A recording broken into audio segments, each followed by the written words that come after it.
What did you say? I said, for all we know, I could be the garbage truck. You are a garbage truck. Burn. Okay, class. Good morning, everybody. This is John Ellis and Alex Ricky Gonzalez with another episode of Glass in the Class. Today, it is Who Cares If I Can Work in a Group or Not? And our special guest educator is Martin Shervington. Martin is a speaker, consultant, author, professional coach, marketing psychologist, stand-up comedian, even did a stint as a windsurfing guy in Australia for a while. This guy's been all over the world. I don't think he's hit the Arctic circles, but who knows, Martin? You probably have some stories to tell about those places as well. Alex and I know Martin from the Google Plus for Business community, from Google Plus in general. If you're in Google Plus and have not heard of or know Martin Shervington, then you're not doing much in there. This guy is everywhere. We are honored to have him with us. Today, Martin's going to talk to us about group communication, and I'm going to turn it over to Alex, our teacher. Thank you, Alex. It's your class. Let's go. Hi, everybody out there. Just so you know, we had some serious technological difficulties today. Luckily, I have students with technology, so we were able to make this happen. But if something seems to go wrong, it's probably on our end, so I apologize. With that said, Martin, welcome to my classroom. I'm so excited to have you here talking about group communication.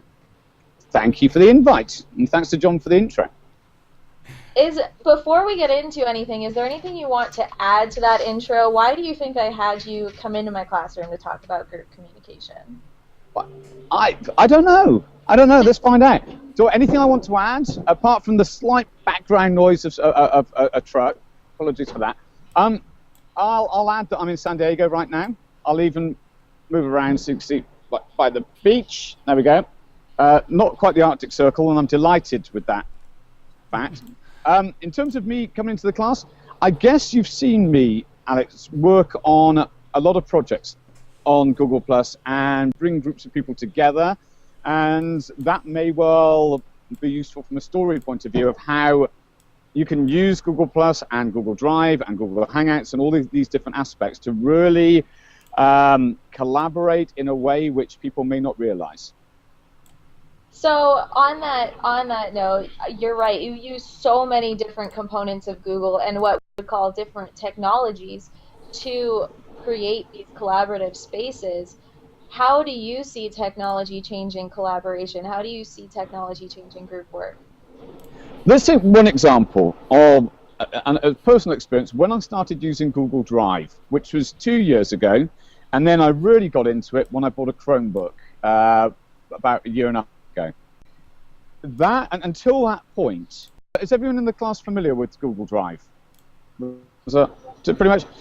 So for those that aren't, and those that are watching this, that may not have already used it, not only is it cloud-based storage as a solution, it's also collaborative working, and it's also then the ability to communicate to people with whether it's web-based content or whether it's to select groups. Now, what I do is look at bringing people together to work on projects within Google Drive that is live. So you see people actively doing it. Now, when I started this, it's like, wow, that's really cool. You can see people edit the doc. That's great. But the next stage after that is then using a Google Plus community and having projects where 2, 3, 10, I've got one at the moment, which is a beta test, with around about 20 people in it so far. And you can drop a link to a Drive doc, have people go into it, have people comment, have people edit, and then you take that from there. You can build a, for instance, of those people within the community, and you can then start a mini Hangout. So, you know, the text-based version of a Hangout as opposed to the visual one. I call it a mini Hangout, text-based site. And what you can then do is start to move people in the best way to have conversations around the topics and the work that you're doing together. And once that work is complete, you can end it. So you can close the Hangout, you can close the community, or just simply turn off notifications. You can, in Drive, you can stop the share, stop people commenting, and you're basically very much in control of who has to what information, who can collaborate and who can work together. So then you go, let's take it a step further, and you look at YouTube. And using the same principles, you can decide who has access to content on your YouTube channel.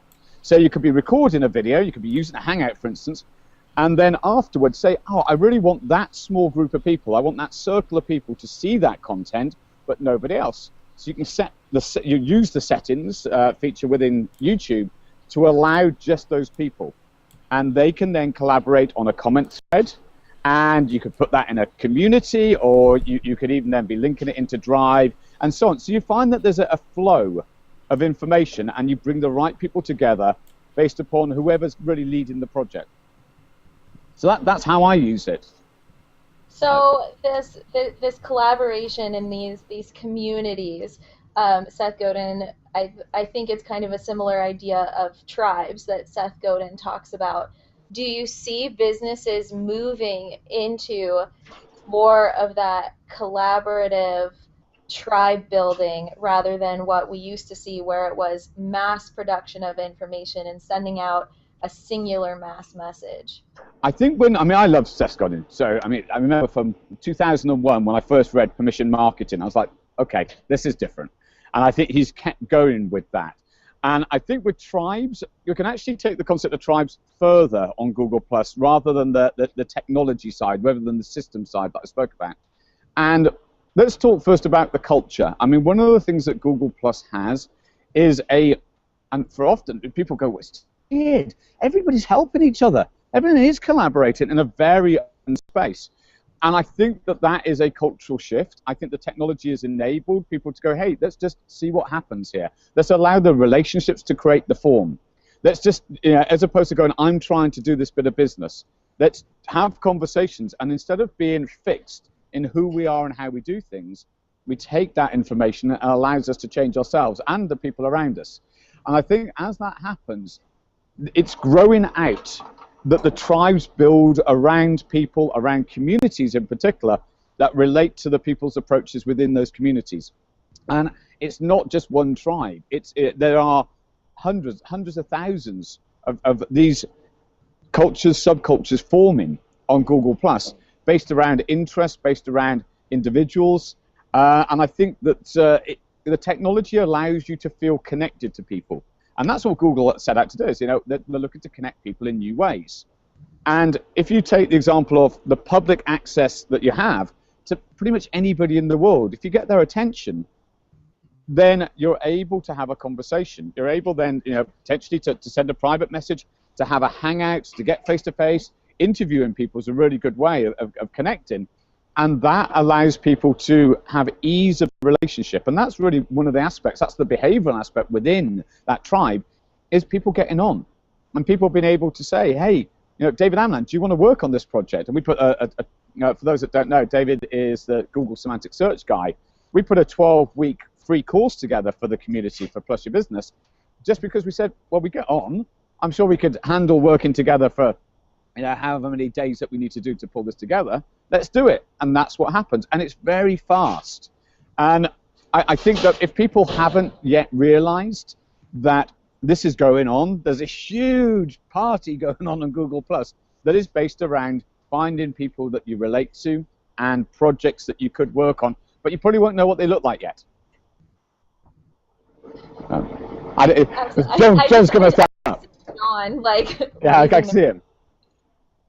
I'm not supposed to interrupt, okay, but I'm cheering over here. I'm cheering.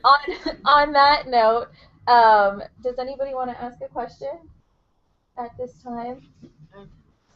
Jennifer? Okay. So within the next 5 to 10 years, where do you see Google and Google Plus and everything going that might surprise people? Can we go for a shorter time scale, maybe 2-3 years first, and then I'll see if I don't find mine will stretch that far. I think that we're at the point now where people realize that Google Plus is not going away. I think that's something which is happening. I'm having conversations with people in business and this thing that's been almost 3 years now. Maybe we'll look at it a bit more, and the adoption curve. And Roger's adoption curve. The idea is that we're moving now into one of those, the second or third section out of the, if you took it as 6. Actually, with Rogers, it's into the second. And that means that it's going to quicken. I think more and more people are going to join Google+. I think people are going to build their personal authority. I think that's one of the things it does amazingly well. The community allows you to have a voice and that voice be heard, and it gives people confidence, and it allows people's, this may sound strange, weirdness to be appreciated. And what I mean by that is uniqueness. That's what is most well supported, is when people can simply be themselves and people love them for being themselves. Now, you have a choice. You can be your best self or your worst self, of course. But when people are connecting well, the relationships are building very quickly. So I think that as the world starts to come on board more, adopt the new technology that is Google+, attention will move here. I think that within three years, we'll see Google+ all over. Sooner than that, maybe a year, 2 years. TV shows are going to be saying, okay, go and check out my Google+ page. We'll have a conversation with you on Google+ page. And I'll have Hangouts, which will get more and more integrated into terrestrial TV, potentially. And as Google TV itself goes into people's lounges, I think that that's going to change how people are interacting generally with content which will be on YouTube. That YouTube content in comment threads goes back into Google+, and we'll find that Google+ is going to go throughout our lives much, much more. So I would say that over the next 3 years, adoption of Google+ is just going to get more and more. Beyond that, I think Google have got some interesting things in store for us. I think some of the research that's going on about communication, there are projects that are based around neuroscience and how thought is generated through brain activity, and there are the projects which are showing that you can output thought onto a screen. If you can output thought onto a screen, then you can input, you can output it into a small screen, like Alex is wearing Google Glass. And over the next 5 years, 10 years, I think we're going to see some pretty sci-fi things start to come our way. I think beyond that, we get into Ray Kurzweil, Singularity University, and other territories from there, for those of you that are familiar. And that gets extremely exciting about bringing the world together in new ways, about connecting us. But I think that the shorter term, bringing it back to 3 years, there's a lot of business benefits, there's a lot of individual benefits around conversation. And Google Plus is great for conversations. Yeah, we're having a conversation here. You're on the East Coast, I'm on the West, and we're able to connect. We're able to then have a conversation on Google Plus afterwards. You know, people can look you up, and it feels there's a flow. Whereas I could never have that experience on Twitter or Facebook. You don't have the ability to have this multi-dimensional relationship that you build up, and Google Plus gives that. So I think when people see the benefits on a personal, emotional level, the relational level, and also tying it back into the personal authority and the business, then that will come. And I'll add a bit on from a search engine optimization point of view, or a social media optimization, or social SEO, all of that stuff. For those of you that appreciate and want search engine results, I don't know if you guys are blogging or if you have businesses at this point, but businesses care about that. And Google Plus is pretty amazing for getting search results. But it's the community that gives you search results, essentially. It's the relationships that you have and the dynamic that you have flowing between people that allow that content to surface in the best way, in the right way, rather. To surface for the right people at the right time. It's probably a better way of putting that. That was a long answer. Did you expect that long an answer? A thorough answer, Martin. Other questions for Martin from anybody? I had a question leading off of that. Yeah, go for it, Jennifer.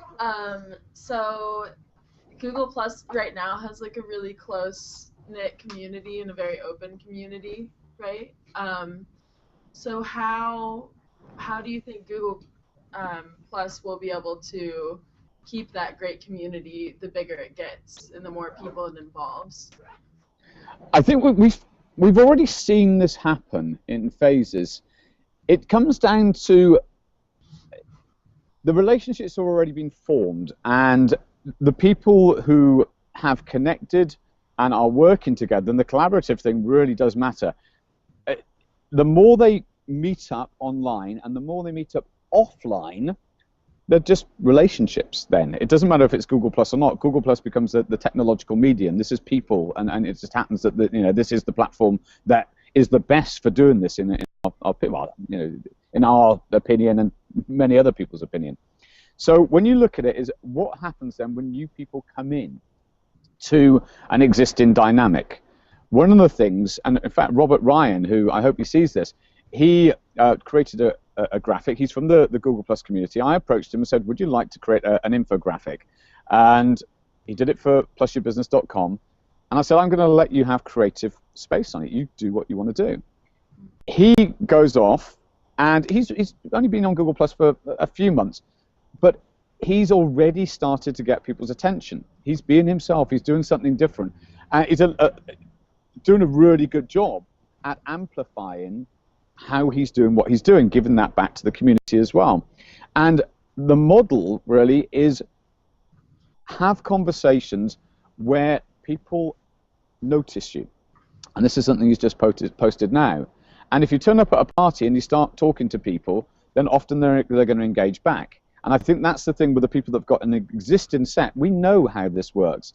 We understand the dynamic. We know that if people turn up and they don't have interaction and they don't get heard, then they'll just leave. So in order for the network to grow, the people that have been here for a while need to support. So one of the reasons I create a lot of content for free for people is to make sure that they have the quickest learning curve that they can when they arrive. And then from a relational point of view, it's having the people around that they relate to. That's how relationships work. If you don't relate, you don't have a relationship. So if people are engaging on other people's content. I mean, I love Star Wars. Today's Star Wars Tuesday, by the way, just to throw that out. And yay, see, Star Wars fans. I might even do my Yoda impression by the end of this, just because you responded so well. Please. Star Wars Tuesdays. Thank you. Biggest laugh of the set. Okay, so what I'd say is people are welcomed, and it's a bit strange. If you started on Twitter now, people tend not to get not noticed, but there's still very much this groundswell. It's very exciting, and I think that can continue for quite a long time. So another long rambly answer with a Yoda impression in the middle, but I hope that kind of gets there, Jennifer. I think it does. Okay, well, unfortunately, my students have to leave for other classes in the lovely snow. But thank you so much, Martin, for coming in my classroom and talking to them a little bit about Google+. I'll take a poll again at the end of the term and see if any of them become active. Great, report back. Plus members. Good. Well, thank you both very much, and thanks to the class as well. And thanks, Jennifer, for your questions.